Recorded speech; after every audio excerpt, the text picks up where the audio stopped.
the Mighty Boosh bare their souls to reveal where on earth their comedy comes from. I quite like Pipkins, do you remember that? Yeah, partly hair. But first, the Mighty Boosh are back with the third series of one of the most original comedies on TV. We asked Noel Fielding and Julian Barrett, the boys behind the Boosh universe, to tell us what influences their fantasy world. Sometimes a bit scary. Sometimes a bit sexy. Always a bit silly. I like Saturn.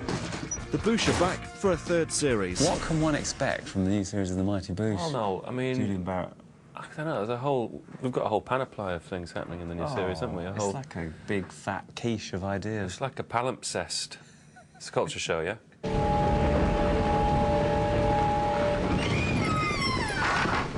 Yeah, we're not open, actually. I forgot to turn the sign round, thanks. Yeah, I said we're not open.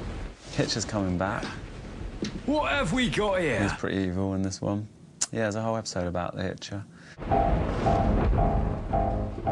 Eels!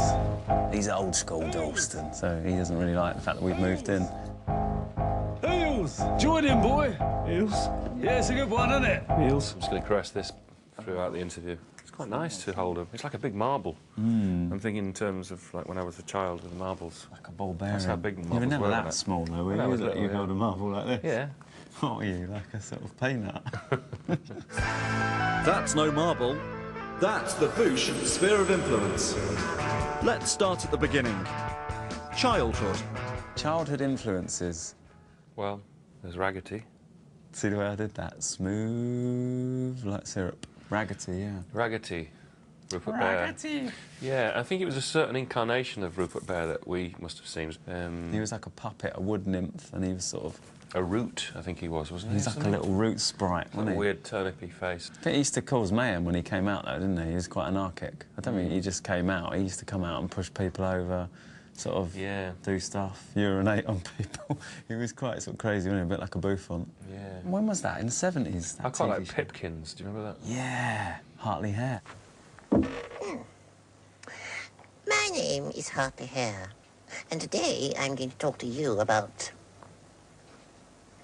being naughty. Hartley Hare was a bit of a kind of He was all like... raggedy-ish type thing. He had a sort of quite Mouldy. messy, sort of Frank Mayer type feel to him. Big teeth, Yeah, mouldy. yeah. He used to go down the road, didn't he?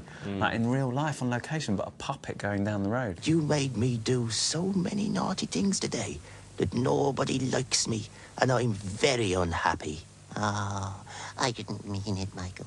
Honestly, I was just having a naughty day. The Boosh sphere of influence.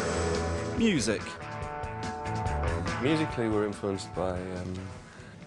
Prog music. yeah, my dad was into prog. Yeah, my dad was really into prog, yes. Yeah.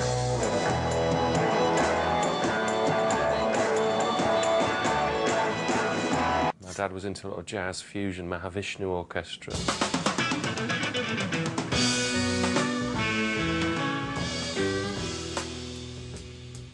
Weather report, you know, all that sort of stuff. Can. For me. Here's a number from Cannes, and this is Vernal Equinox.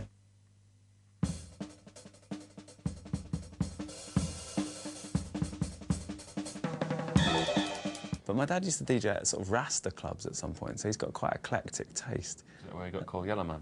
Go on, yellow man. Yeah, in the Rasta clubs. And that was my uncle, actually, when he was dancing. The Rastas used to go to him, go on, yellow man, when he was dancing. 1,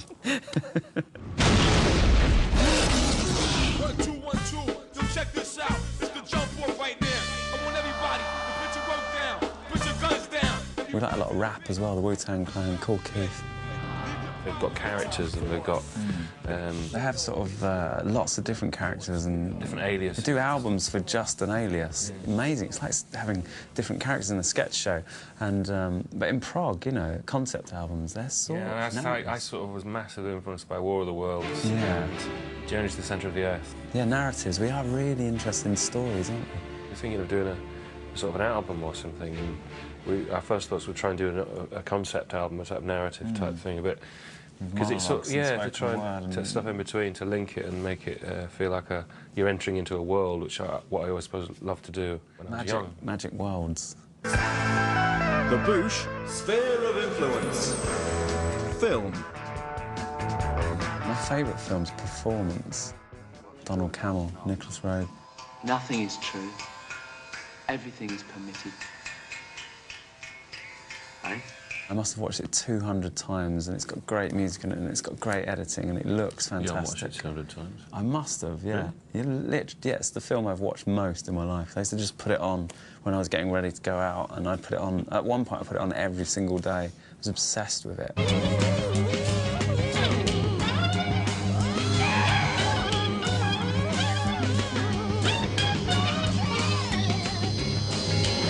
It's like the best gangster film, but it's psychedelic as well.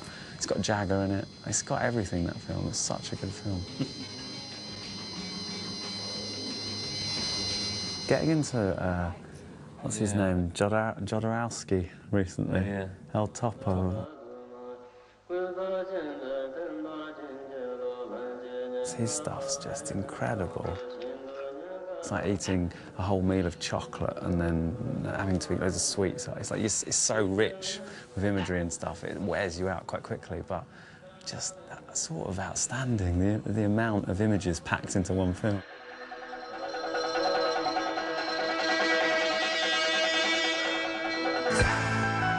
The Boosh Sphere of Influence. Art. Aesthetics are really important to us, aren't they? We both like Rousseau, don't we?